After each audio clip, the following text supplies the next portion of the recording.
Less than a year into a global pandemic, and we have a veritable feast of vaccines to choose from. Bravo! Beleaguered governments and big pharma companies have gladly wallowed in the praise. The UK was the first country in the world to pre-order supplies of this Pfizer vaccine.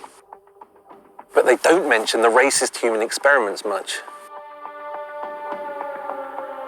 Right, so you've probably heard about high levels of vaccine skepticism among some BAME communities and black African populations.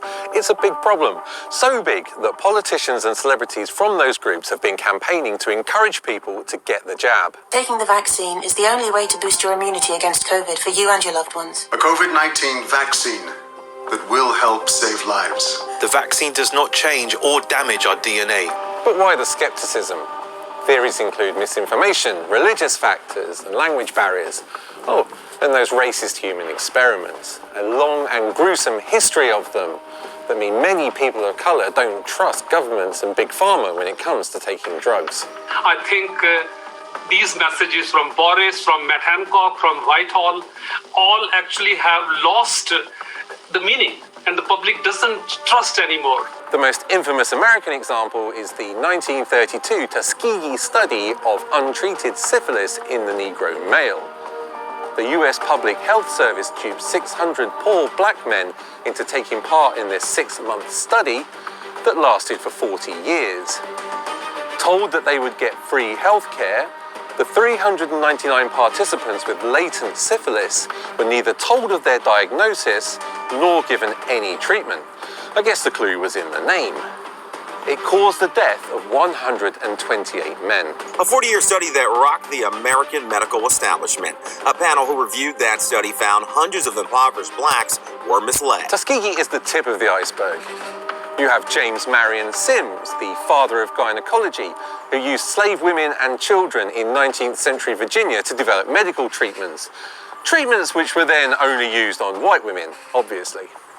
In the 40s, the US infected Guatemalan prisoners, mental patients, and soldiers with syphilis in order to test the effectiveness of penicillin against the disease.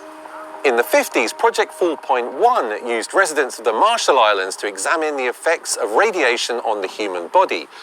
The unfortunate islanders just happened to be a bit too close to an American nuclear test.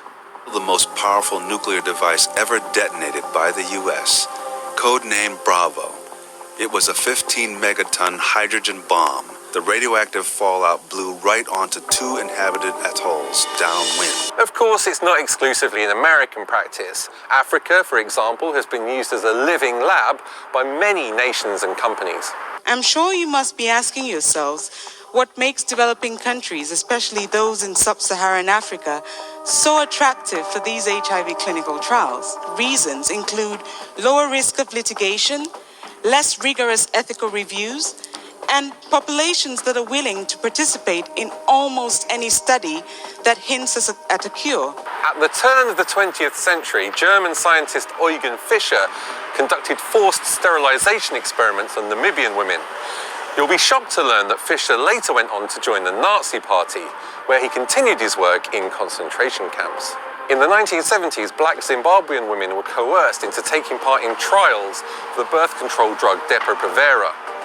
In the 90s, HIV-positive Zimbabweans were recruited without informed consent for a study that led to an estimated 1,000 babies contracting HIV/AIDS.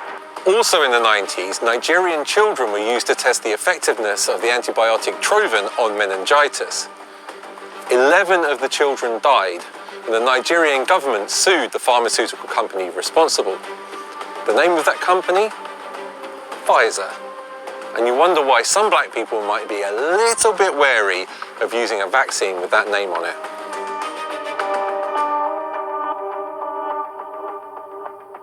But surely no one would consider making Africans guinea pigs for a COVID vaccine, right?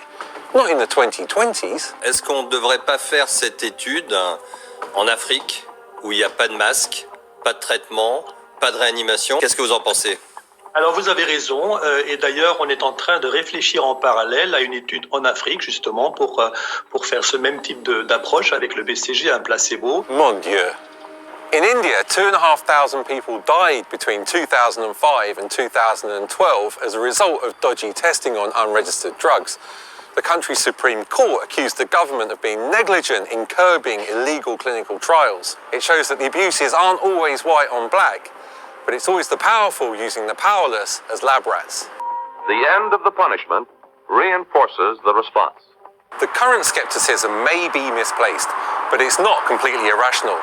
This isn't a single evil regime like the Nazis carrying out these experiments. And while white people have been experimented on too, not as much, and not because they're white. What we have here is a long and consistent pattern of inhumanity, exploitation, and racism. That stuff gets ingrained in communities. And the cruel irony?